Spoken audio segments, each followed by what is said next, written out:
Assalamualaikum warahmatullahi wabarakatuh. Saya Pak Kristan Safalzain. Saya dari Prodi Sains Data Terapan PENS 2021. Di sini saya akan menjelaskan tentang proyek akhir semester saya pada mata kuliah Pemodelan Statistik dan Probabilitas. Yang mana saya mengambil judul yaitu segmentasi tingkat kesetiaan pelanggan toko online menggunakan Kamin Clustering. Baik, untuk yang pertama-tama kita bahas untuk dasar teorinya. Yang pertama adalah clustering atau pengelompokan. Baik, mungkin kita mulai saja. Untuk yang pertama, clustering.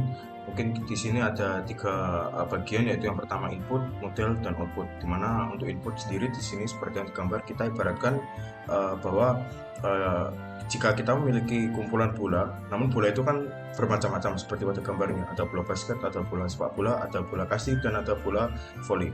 Nah, di sini kan bolanya masih mencakup menjadi satu, tidak ada yang membedakan sama sekali. Nah, disinilah clustering bisa berperan penting, yaitu saat kita menerapkan suatu model clustering yang mana akan menjadikan outputnya, kita ibaratkan di sini bolanya akan tersusun menjadi satu sesuai dengan karakteristik yang mirip. Misalkan di sini yang paling atas ada bola kasti.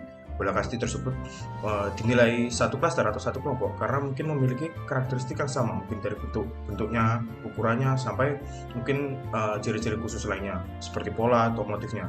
Nah, berikutnya ada bola sepak bola. Di sini kan juga tentu dibedakan dari bola sepak bola disusun menjadi satu kelompok, bola voli menjadi satu kelompok sendiri, bola basket dan bola kasti menjadi satu kelompok sendiri.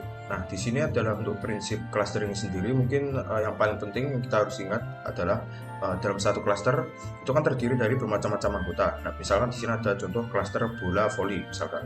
Untuk anggotanya adalah kumpulan bola-bola voli. Yang mana pada suatu kelompok tersebut itu memiliki karakteristik atau ciri-ciri yang mirip antara satu anggota dengan anggota lain. Itu untuk anggota dalam satu klaster. Namun jika antara klaster satu dengan klaster lainnya, contohnya misalkan klaster bola voli dengan klaster bola basket, itu harus memiliki perbedaan yang cukup membedakan, atau mungkin istilahnya lebih ke perbedaan yang cukup mencolok yang dapat membedakan yang ini klaster bola voli, yang satunya klaster bola basket. Mungkin seperti itu. Nah, itu tadi kan mungkin contoh clustering mungkin kita analogikan. Berikutnya ini mungkin bisa ditampilkan untuk clustering. Pengertian clustering adalah untuk menurut Tan pada tahun 2006, beliau mengatakan bahwa clustering adalah sebuah proses untuk mengelompokkan data ke dalam beberapa cluster atau kelompok sehingga data dalam suatu cluster memiliki tingkat kemiripan yang maksimum dan antar cluster memiliki kemiripan yang minimum. Nah, di sini kan seperti yang sudah dijelaskan tadi, intinya adalah dalam satu cluster itu memiliki tingkat kemiripan yang maksimum dan antar cluster itu memiliki kemiripan yang minimum atau mungkin sangat berbeda. Nah, mungkin jika tadi disebutkannya itu adalah diibaratkan sebagai bola, inputnya adalah bola dan outputnya adalah bola yang sudah dilabeli sebagai mungkin bola basket, bola sepak bola atau bola lainnya. Nah, mungkin di sini untuk penerapan pada dunia nyata yang akan kita bahas tadi itu inputnya itu berupa data yang belum dilabeli dan untuk outputnya berupa data yang sudah dilabeli sesuai dengan data tersebut masuk ke cluster yang mana. Nah, baik, mungkin untuk berikutnya kita akan membahas Kamin Clustering. Di sini kan tadi disebutkan bahwa kita sudah membahas clustering. Nah, untuk clustering sendiri atau pengelompokan itu metodenya mungkin ada banyak. Nah, di sini kita akan lebih fokus ke Kamin Clustering. Nah, berikutnya yaitu poin-poin yang penting pada Kamin Clustering. Mungkin di sini ada yang pertama, Kamin Clustering itu memisahkan data ke dalam K kelompok atau grup. Jadi K dalam Kaminus itu berarti K-nya adalah jumlah kelompok atau jumlah cluster yang kita inginkan nanti. Lalu berikutnya poin pentingnya yaitu menentukan titik acak untuk dijadikan pusat cluster atau centroid. Nah, di sini nanti kita akan pada penerapan algoritma Kaminsnya sendiri itu salah satu langkah awalnya yaitu menentukan titik acak untuk dijadikan pusat cluster. Lalu berikutnya yaitu untuk mengelompokkan data berdasarkan jarak dari pusat cluster.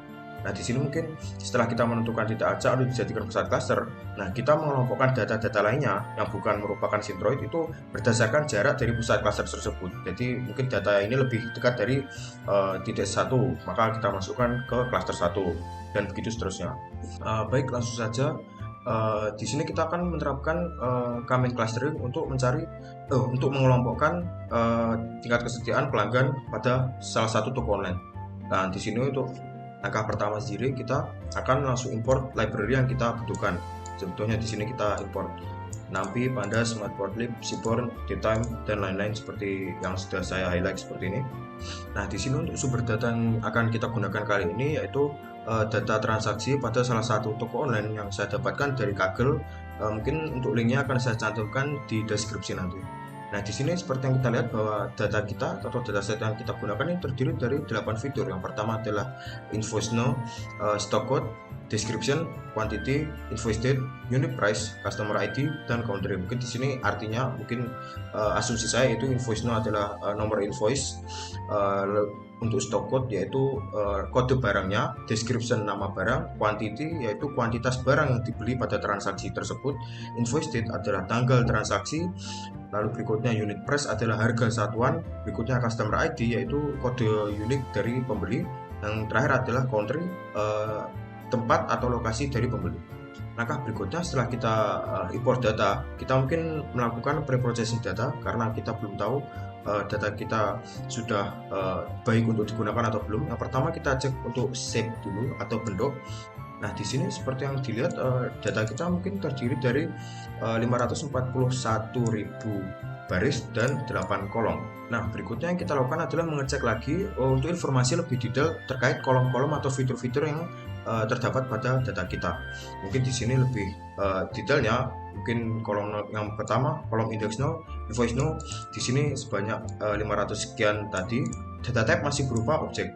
Nah, di sini mungkin ada beberapa data type yang kurang sesuai nantinya dan kita akan bahas. Seperti contohnya ini invoice date di sini berupa objek, padahal dapat kita lihat di sini invoice date di sini bisa kita jadikan sebagai format date atau tanggal untuk lebih memudahkan proses kita. Lalu berikutnya kita masuk ke proses data cleansing atau data cleaning. Nah, untuk data cleaning sendiri di sini kita menggunakan fungsi isNull lalu sum untuk mencari jumlah data kosong pada dataset kita tadi. Mungkin untuk di sini terdapat outputnya yaitu description sebanyak 1454 data kosong. Lalu untuk kolom customer ID terdapat lebih dari 135 ini sebanyak data yang kosong. Nah, kita akan melakukan drop dulu setelah ini. Lalu berikutnya kita akan lakukan drop untuk row atau baris yang tidak memiliki nilai atau bernilai NA. Nah, di sini kita gunakan drop NA, maka shape atau bentuknya akan berkurang karena sudah kita hilangkan beberapa baris yang tidak lengkap fiturnya. Nah, langkah berikutnya kita akan lakukan convert karena seperti tadi yang kita lihat bahwa date time atau tanggal invoice date itu masih berupa objek. Nah, di sini kita akan mengubah menjadi date time untuk memudahkan proses kita nantinya. Nah, di sini kita bisa menggunakan pd.toDateTime. Lalu kita pilih yang mana yang ingin kita rubah. Di sini kita ingin mengubah kolom invoice date. Lalu kita masukkan formatnya. Di sini kita akan pakai format D, hari, M, month, year, dan seterusnya. Mungkin seperti itu nantinya akan hasilnya seperti ini. Tahun 2010, tanggal 12, bulan 1. Lalu di sini lengkap seperti jamnya ditentukan. Nah, berikutnya di sini setelah mengganti invoice date tadi menjadi tipe data datetime, kita juga bisa mengganti customer ID karena tadi masih bertipe objek. Kita akan ganti menjadi string atau kita ubah dari objek ke string menggunakan fungsi hashtag str ini. Nah, mungkin tadi masih belum disebutkan bahwa belum diketahui bahwa sebenarnya persebaran dari toko online ini pelanggannya dari mana saja. Nah, untuk mencari itu kita bisa manfaatkan library Seaborn atau SNS, kita pakai library-nya, lalu kita gunakan count plot untuk menghitung untuk mencari country atau asal. Nah, di sini kita bisa temukan bahwa yang paling banyak pelanggan atau pembeli dari toko online yang datanya kita gunakan ini yaitu dari United Kingdom atau Inggris, lalu diikuti dari Jerman, lalu Prancis, lalu Erie atau Irlandia, dan yang terakhir Spain atau Spanyol. Mungkin untuk berikutnya kita lakukan persiapan data atau data preparation.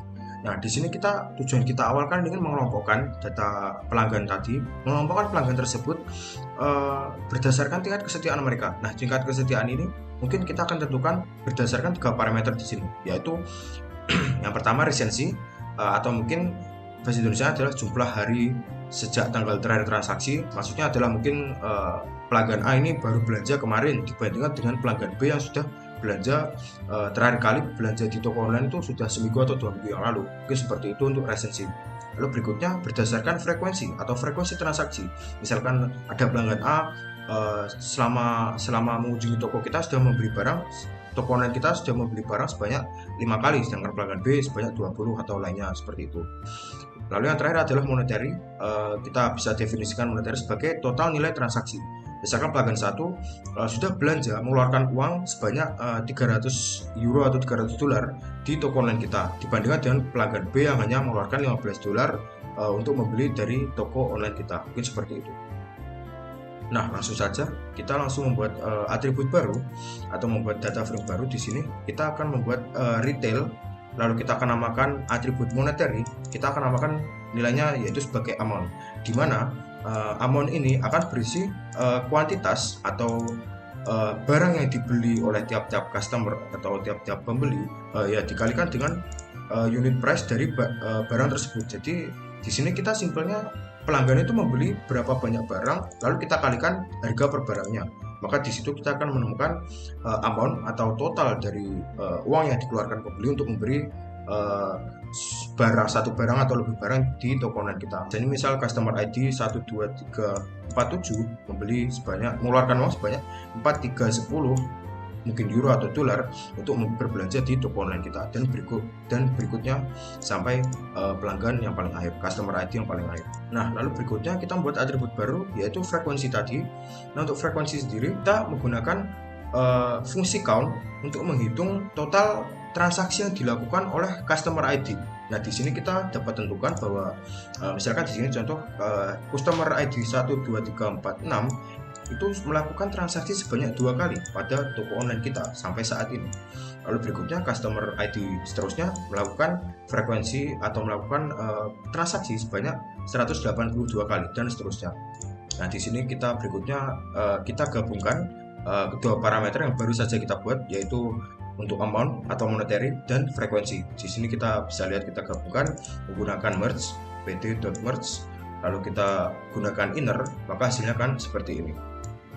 Nah, yang terakhir kita menentukan atribut baru yang terakhir yaitu recency, atau mungkin tadi tanggal terakhir mereka berbelanja di toko online kita. Nah, di sini kita bisa menggunakan fungsi max untuk mencari tanggal paling akhir dari transaksi yang ada pada data frame kita. Di sini kita temukan bahwa tanggal transaksi terakhir itu ada pada tahun 2011, tanggal 12, bulan 9, lalu pukul 12.50 ini. Yang berikutnya kita gunakan tanggal transaksi paling terkini untuk melakukan encoding terhadap tanggal transaksi keseluruhan. Maksudnya di sini kita gunakan tanggal yang ini tadi, tanggal paling terkini tahun 2011 ini. Kita asumsikan bahwa tanggal tersebut itu awal ya, berarti kita cari selisihnya dari tanggal-tanggal transaksi lainnya. Nah, di sini kita akan jadikan sebagai parameter recency. Nah, mungkin bisa langsung dilihat untuk hasil mencari recency pada kolom yang ini, di mana dapat kita lihat pada kolom tersebut bahwa customer, misalkan contoh yang baris pertama, customer ID 12346 itu terakhir kali berbelanja jika dilihat dari tanggal invoice yang paling besar atau yang paling terkini tadi yaitu tahun 2011, maka sudah berbelanja 325 hari sebelum tanggal maksimal tadi. Nah, di sini kita bisa jadikan acuan bahwa pelanggan itu tentu berbeda-beda dalam berbelanja di toko online kita. Ada yang sehari yang lalu, ada yang 74 hari yang lalu, dan 18 hari yang lalu, dan seterusnya. Nah, ini akan kita jadikan pertimbangan untuk menentukan loyalitas pelanggan tersebut nantinya. Nah, karena kita hanya membutuhkan harinya saja, kita dapat memisahkan jamnya ini karena kita tidak gunakan. Kita bisa select langsung harinya dengan menggunakan comment.dt.days. Lalu karena kita hanya membutuhkan days-nya saja, maka hasilnya akan seperti ini. Customer 12346 melakukan transaksi terakhir 325 hari yang lalu seterusnya. Nah, mungkin untuk berikutnya, karena kita sudah menemukan parameter yang mungkin kita gunakan untuk clustering data tadi, kita langsung merge menjadi satu. Nah, di sini ada customer ID sebagai penanda bahwa setiap pelanggan memiliki customer ID yang beda. Lalu berikutnya ada amount atau monetary, lalu berikutnya parameternya adalah frekuensi, keseringannya, dan yang terakhir adalah recency, yaitu tanggal terakhir pelanggan tersebut berbelanja di toko online kita. Berikutnya, karena ketiga parameter yang kita gunakan sudah ketemu, kita akan langsung menuju pemrosesan data berikutnya, yaitu kita harus cek outlier dulu, karena ternyata terdapat, setelah kita visualisasikan di bawah ini, ternyata terdapat beberapa outlier. Nah, di sini kita bisa hilangkan data outlier tersebut dengan menggunakan, nah ini untuk yang kode yang ini untuk menghilangkan outlier pada fitur amount atau monetary. Nah, sedangkan yang ini adalah untuk menghilangkan outlier pada fitur recency, lalu begitu juga dengan yang seterusnya terakhir untuk menghilangkan outlier pada frekuensi. Nah, setelah kita lakukan penghilangan outlier, nah langkah berikutnya itu rescaling atribut kita tadi. Nah, rescaling ini fungsinya untuk apa? Jadi seperti yang kita lihat tadi di sini kan terdapat perbedaan yang cukup signifikan, di mana dikhawatirkan akan mengganggu akurasi dari model clustering kita nantinya. Maka di sini kita akan lakukan rescaling. Kita bisa menggunakan library standard scaler, lalu kita langsung terapkan pada data kita, maka akan menjadi seperti ini kolomnya. Nah, di sini setelah kita lakukan rescale, kita bisa mulai langsung membangun model. Nah, pertama untuk membangun model, kita akan mencoba cara lebih logisnya, yaitu menemukan jumlah cluster atau K yang paling optimal. Di sini kita bisa menggunakan elbow curve, kita bisa menggunakan perulangan sebagai berikut. Nah, di sini kita dapat melihat setelah 2 lalu 3, nah ini sudah tidak ada perbedaan signifikan lagi. Jadi kita dapat simpulkan kita bisa menggunakan nilai K sebanyak 2 atau 3. Di sini kita menggunakan K sebanyak 3. Langsung kita inisiasi, kita gunakan fungsi comments lagi, lalu kita panggil labelnya. Nah, ini sudah dilabeli semua. Lalu kita masukkan label tersebut di data frame kita tadi. Karakteristiknya sebenarnya seperti apa untuk tiap klasternya? Nah, di sini dapat kita gunakan box plot. Nah, di sini kita berarti mencari karakteristik monetary pada tiap-tiap cluster. Nah, di sini dapat kita lihat cluster ID, cluster 0, 1, dan 2. Berarti dapat kita simpulkan cluster 0 ini cenderung itu ternyata pelanggan yang berada di cluster 0 itu spend uangnya itu yang paling besar. Di sini dapat kita simpulkan bahwa cluster 0 ini bisa kita golongkan ke pelanggan yang mungkin pelanggan setia. Nah, di sini. Lalu berikutnya ada cluster 2 atau mungkin cluster index yang pertama ini. Mereka spend uang juga di toko kita, namun tidak sebanyak dengan kelompok pembeli yang masuk cluster 0. Nah, berikutnya kita gunakan box plot lagi untuk mencari cluster ID-nya versus frekuensi. Cluster 0 ini ternyata rata-rata anggotanya adalah pelanggan yang melakukan transaksi sebanyak 200 sampai 350 lebih. Nah, mungkin kita sampai ke bagian kesimpulan. Dari ketiga fitur yang kita gunakan tadi, yaitu recency, frekuensi, dan monetary atau total belanja, total uang yang dikeluarkan pelanggan untuk barang di toko online, mungkin kita langsung bisa menentukan klasternya. Di sini terdapat 3 klaster. Yang pertama cluster 0 untuk hasilnya, yaitu kita akan labeli cluster 0 tersebut sebagai pelanggan setia. Kita dapat labeli sebagai pelanggan setia. Kenapa? Karena karakteristik mereka cenderung sama, yaitu mereka cenderung menghabiskan uang yang cukup besar untuk berbelanja di toko online dan cukup sering juga melakukan transaksi di toko online. Yang berikutnya cluster 1 atau pelanggan umum. Pelanggan ini memiliki karakteristik yang sama satu sama lain, yaitu adalah mereka cukup jarang melakukan transaksi di toko online, dan juga saat melakukan transaksi pun mereka tidak terlalu suka menghabiskan uang banyak untuk berbelanja di toko online. Seperti yang kita ketahui bahwa cluster 1 ini tadi berdasarkan 3 grafik tadi berada di tengah-tengah, berarti bukan pelanggan setia dan bukan pelanggan biasa juga. Nah, begitu. Lalu untuk yang terakhir yaitu cluster 2. Ini cluster 2. Cluster 2 ini memiliki karakteristik yang sama. Mungkin kita bisa labeli dengan cluster 2 atau cluster 3 atau cluster index 2 ini sebagai pelanggan biasa, yang mana mereka sangat jarang melakukan transaksi di toko online, dan saat mereka membeli sesuatu di toko online, mereka hanya membeli barang yang murah. Karena dari mana kita bisa tahu barang yang murah? Karena di sini dari grafik amount atau monetary-nya, mereka spend money paling kecil daripada pelanggan di 2 cluster lainnya. Baik, mungkin sekian dari saya, kurang lebihnya mohon maaf. Wassalamualaikum warahmatullahi wabarakatuh.